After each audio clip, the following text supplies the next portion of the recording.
Welcome to Beyond Our Focus. I'm Stefan, this is Amanda, and this is Breaking Prisms, where we go over Black Mirror, which is done. We've taken care of. It's out there. Go watch it. We go over Love, Death, and Robots, coming out Thursday.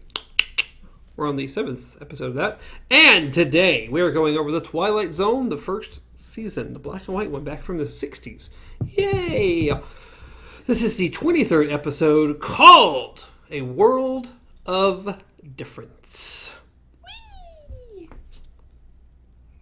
Do we know why it was called A World of Difference? It kind of explains in his opening narration. Oh. I guess it is a world. It's different. I don't know.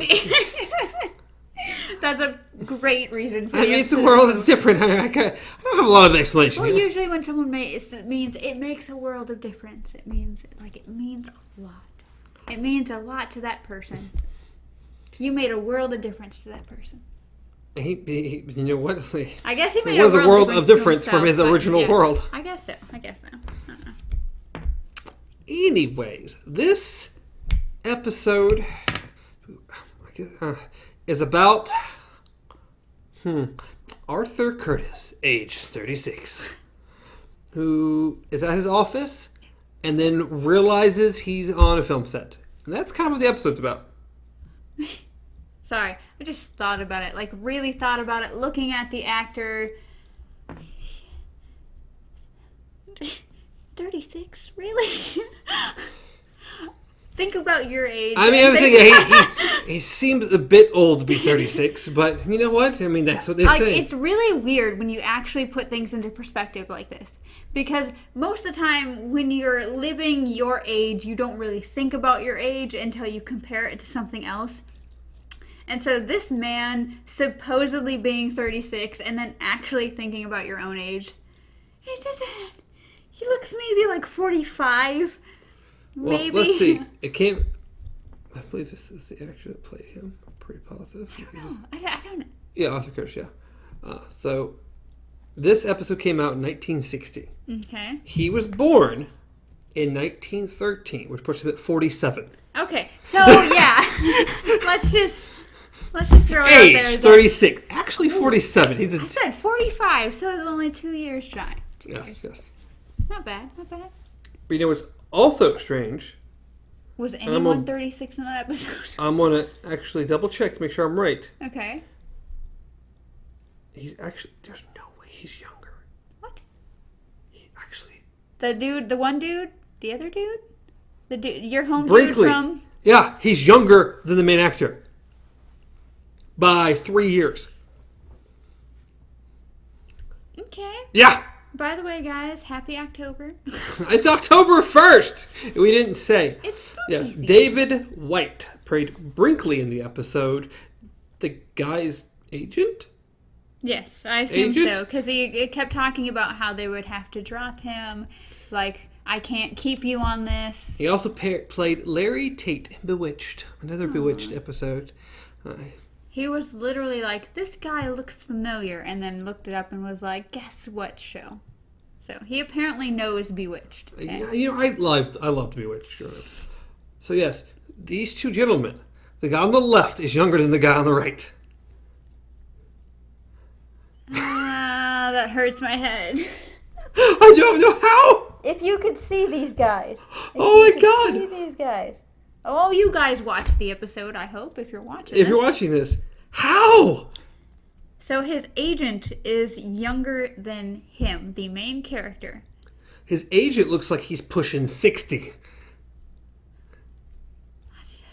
And he settles 40, 47, 45, 46, 47 in this. So you said the main character was born when? In 1913. And the other guy was born in? 1916. I don't know how. Maybe he just didn't get those lucky genes. I don't know. Maybe the other guy got the lucky genes. I just say he looks so old compared. And maybe it's just because he grayed early. We're watching everything in black and white. We don't know this. Is this the way I do it? Really. We don't know if he's gray. No. His hair is practically white in the black and white film. The man is gray. Maybe he likes white hair. He's gray. Do we have a colored picture of him back then? Yes, we do. Where he's gray. That's from him on Bewitched. Oh. But how Which old? it came 1964. out. Yeah, it came out a couple years later. The man is he's just completely gray. I don't know. Some people get that platinum white hair. I would say maybe he just grayed early, and that kind of just makes him look a lot older than he is. Because it's so weird. Anyway, for the last sorry, 5, guys. 6, 7 minutes, we've talked about how old these characters are. So that was fun. So anyway, yes, we 36 years old. Anyway. Arthur Curtis, 47 years old. 36 years old, apparently. He's in his office, and then we hear cut, and kind of weirdly now he doesn't know what's going on because he still thinks he's Arthur Curtis, but he's on a movie set now, and they're calling him Jerry Reagan. Later become president. That's how I remembered his last name. I'm like, president, yeah. So, yeah, that's what the episode is about. Him coping with this fact.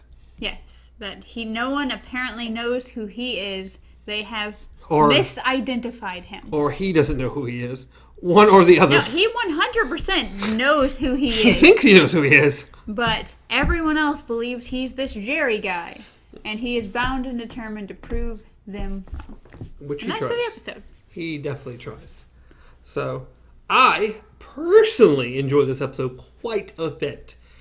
Out of the last probably dozen or so episodes we've watched, it's probably my favorite one. I really enjoyed this episode. I liked the concept. I think everything was well acted, except Jerry's wife, ex-wife, soon-to-be ex-wife. Literally, in the episode, she is called by, is it Brinkley? Brinkley. That she is a harpy.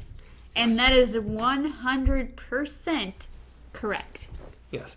We don't know what this lady's had to deal with. We find out the good old Jerry here was drunk or is a drunk or whatever he is. A drunk, and he goes on binges a lot and spends all his money. So she is bound and determined to get money. She's leaving him, and she is going to get the money she is owed. Yes, before he goes on another binge and spends it all. Yeah, pretty much. She doesn't care if he goes broke. She doesn't care if he never works again in his life, but she's going to get the money now. But this lady is so overacting this part, it's not even funny. I know she's serious about getting the money, but she does nothing but yell, I think, the whole episode. Yeah. I don't know if she ever, quietly talks almost at all during the whole episode. I the only words that I heard were, just, yeah, sure, go check to see if there's a whatever street it was. And she says that... You want to go to jail for attempted assault. But no, she's very, very... Well, yeah, just like I said, harpy, high-pitched, yelling the entire episode. We get to learn how to spell Gerald's name in a very Sesame Street-like fashion, because she does it for us. And it's all over... one J, and one E, and two R's. Okay. But yes, so a very unpleasant woman. Yeah, it's like I would leave her. No, I'm done with her. Nope. That's one of those things that it's like, I'm sorry for whatever I put you through, but if I somehow am in a state of mind where I completely forgot everything, just be like, okay, here, you owe me this amount of money, let's have a nice split and go to opposite directions, and you just leave me there. It's good. We're good. So, but everyone else, I think, acts very well. Down to, I think, the casting. Right? The director does a good job. Bentley does a good job. The main actor does a really well job. Like, even just, like, people on set, people who are acting because they're acting, like the people on set actually interacting with him, and even the crew, the behind-the-scenes crew, they did really well. Like, I mean... They're just doing their jobs, but they're still like, hey, you okay? Like, do I need to do something for you? In my opinion, the passage of time works really well in this episode, because I don't think it's been played very well in the last few episodes. If you've watched her, you would know. I've complained quite a bit about the passage of time in the last couple episodes. No, this one, it opens and concludes in a nice, timely fashion without being too fast to where we're like, what did I just watch? Or too slow to where it's like, how did a week pass? Exactly. Or it doesn't feel believable. This all happens in a day. Or probably more the span of like 7-8 hours. It was roughly, I guess, lunch. They call for lunch. But that doesn't necessarily mean it was lunchtime. No. It's roughly lunchtime to that evening. Yes. So you somewhere in the span of 8 hours-ish, all this occurs. And it feels like that's when it should have occurred. Makes sense for it to have occurred. It just, everything feels right. I think it's a very well-paced episode. We didn't get any too unnecessary details. We didn't get a lot of unnecessary stuff happening to make it drawn out. It was literally everything that we saw pretty much needed to happen to progress the story along. No, it was a very good, it was a plot. It didn't feel like a filler. It felt like this is a story they wanted to tell. It's what we got. It felt like it needed to be there to progress the story. And besides Harpy Woman, the only thing more annoying than that lady's voice was the music. Sadly, throughout these episodes that we've been watching, I've been a big fan of the music. Like, sometimes when you've had problems with it, I'm like, I get it. I like that whole, classic retro feel. And I like it when it feels appropriate for the scene. But for several episodes, they're just like, you know what? We feel like it should be thrown there. Just because. It's like they have, 20 minutes. Throw a dart. Minute 7. All right, that's when the music's going off. Well, nothing's happening. I don't care. But they were just walking. It doesn't matter. That's the dart rules all. It says the music shall strike, and it will strike then. Which I'm usually okay with. This episode... No, this one was very, very obnoxious. Okay. Has anyone ever heard a saw player? Sounds Hawaiian. Yeah. Those people who have the saws and it's literally like, wah, wah, wah, wah. Yeah. I can't do that. Especially reading the Dark Tower series by Stephen King. There is a certain place called a thinny. And it's literally described as a warbling noise. Like metal being just warped back and forth. And they always say, sounds Hawaiian, doesn't it? And that literally has stuck in my head for forever. So every time I hear it in anything, all I think of is a thinny, and it makes me nauseous. And this one had plenty of it, amped up to 50. There's too much music in this one. Too much. I mean, we started the episode. They threw the dart as 0. Or 30 seconds in, you're going to play it. And as soon as we get done with the narration, it's just... It's like, we're just looking at a disc. Nothing's happening. Which, for me, that part really didn't bother me as much. Because for some reason, a lot of stage plays start out like that. Where it's immediately from the beginning, there's this dramatic, letting you know, hey, we're about to start. There's this dramatic thing that happens, which I'm fine with. But then suddenly, out of nowhere, you just get screeching noises and high-pitched music. And it's oh my god. Yes, if there's one downfall of this episode, it's the music was not well done in this at all. We had this strange little chase scene that the music was very annoying for very long. I was okay, I don't mind the chase scene. The chase scene was actually pretty good. It was fine, especially for what they had to work with then. That's fine. But the music they decided to play with the whole time. It's oh my god. So if there's anything that brings the episode down, it's the music, unfortunately, in this one. And it doesn't help that I have a headache. So it's needles just ding, ding, ding, ding, ding. But yes, so... all of that wrapped together, what do we want to give this episode? I mean, we haven't jumped to spoilers law, which I think will be very short in this episode. Yeah. We actually should end it at some point. Again, I personally think it's one of the better episodes we've had in a while. Personally.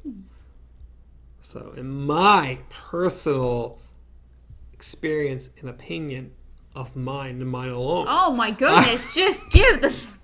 We only lost one cube, okay? He's not willing to knock it off the table, but there it is. It's over there. Yeah. Whoa.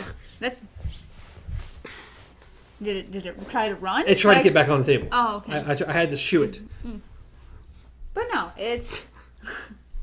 I don't know how long it took him to say that, but yes, we gave it a 4 out of 5. 4 out of 5. I think it's one of the better episodes we've seen of the Twilight Zone period up to this. Of course, there's iconic episodes which we weren't rating at the time, but there are some good iconic episodes that we've already gone over. And I think the thing he was trying to just emphasize with his opinion, and it's all him thinking and yada, yada, yada, is because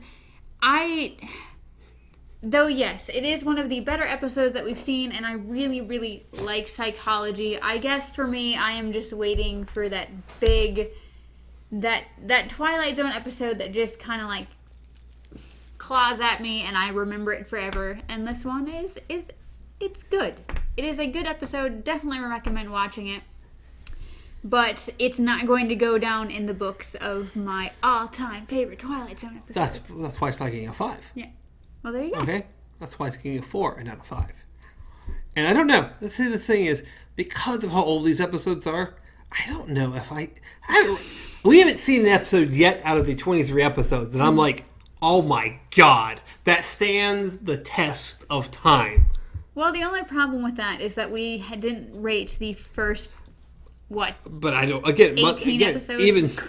even so, I wouldn't have given any of them a 5. Personally, I don't think any of them, again, stand the test of time. They were made in a different age, and they're different, but I don't think they're insanely entertaining. I don't think they hold up as insanely well as some people think they do. They're good episodes, and there are good episodes, and the iconic ones are still good episodes. I just don't think they hold up to a modern day standards of what we look at television. Personally. Yeah, that's going to be your personal. That's why I said personally. Me, personally, yeah, that one my personal bold, opinion. In bold, personal over in his little window. Yeah. But anyway, so let's just give top level. We did top level, we did rating, so now it's spoilers. And then it's like, I mean, there's very little to spoil at this point. We did go over most of the episode. Well, the only thing to spoil is the ending. Maybe. So go watch the episode. Really. Go watch it. Go watch the episode. And then come back and we can go over him going possibly, probably into his own personal dreamland or into the Twilight Zone. Yeah. We really don't know, and that's one of the things that makes this episode good and great and fun to remember, is that it's one that you talk about afterwards. It's one that you try to figure out. Was he actually crazy and just wandered off somewhere, or did he literally will himself into his... Did Jerry will himself into a fictional world, or did Arthur actually exist and then go back into his kind of like the supernatural episode where they break into our world? Oh, that's the interesting thing about this one, which unfortunately, if there's anything, the only time I will say this probably, that I think the ending narration did the episode disservice. I love him. I love what he said. The man could read anything, and it's just entertaining. He's got a great voice for it. But this pushes it a little more towards, because it's the Twilight Zone, that we need to push it towards the way he went into a fictional reality and he left. Yeah. But I think a more vague ending narration would have been much more appreciated on this episode to see, again, because we never get a definitive... Was he hallucinating? Is he gone insane? Is he lost his marbles here? And he thinks he's really this other person? Or is he really this other person and things just went wonky and he got back to his plane of existence? Yeah. We don't know for a fact, but the ending narration hints towards one way and not the other. Yes, it doesn't help that the beginning narration calls him Arthur Curtis, and then the ending narration calls him Arthur Curtis again. Mm-hmm. It would have been interesting if they would have opened with Arthur Curtis and at the end said Gerald Reagan. And then but then that would have hinted the other way. Yeah. And that's the issue. Or even better, we've gotten both at the end. Yeah. I'd like to have seen just a little more vagueness, because the not knowing is something else that makes the episode very entertaining. Discussion. So I think it was a really good episode. Again, one of my personal favorites that we've come across. I love anything to do with crazy mental stuff. I love psychology, so. anything to do Look with the forward to Thursday. More my mental minds. Thursday's going to be a trip, guys. Just, if you have not watched, Into the Aquila Rift, or just Aquila Rift? Something like that. Yeah. If Anyway. you've not seen it, Love, Death, and Robots. Episode 7. Yes. Aquila Rift, or Into the watch Aquila Rift. Whatever. It would open with people in space. Yes. Or some insane good CG. Warned, being that it is, of course, Love, Death, and Robots. Expect adult content. Don't watch it with your kids, or unless, you're a free roaming family and you don't care, go ahead. Yep. But otherwise, don't watch it with kids. No. This one's a little more mature than some of the other ones. Yes. For sure. For sure. For sure. For definite. 100%. But yeah. Good episode of Twilight Zone. Back to that real quick. We enjoyed it. It was good, but awesome. 4 out of 5. 4 out of 5. Any final thoughts on the Twilight Zone? Go watch. No. Go watch Love, Death, and Robots. No, go watch it. This is if you really like, of course, the Twilight Zone, or just throwing in something kind of classic, watch this episode. It's definitely worth it. It is. It was a good episode. But, as always, you can reach me at Stars Untraveled, reach Amanda at KZ Pup, reach the show at Beyond Our Focus, everywhere, including YouTube and podcast services around the globe. Possibly. Not in space. Possibly? Possum might listen. Possibly. That might be some of our listeners. I would be so happy if possums listened to us. Just possums. I wouldn't care. Just possums. Yeah. Nobody else. Yeah, I wouldn't care. Even people commenting. Possums. Yeah. Very smart possums. If every human being stopped watching our podcast and they were just all replaced with possums, I would still be happy. Can the possums pay us with something? Worth something. Does the possum have a credit card? With cuteness. Can he help? It's not good enough. With cuteness. It's not good enough. Okay. Anyways, till next time, long days and pleasant nights.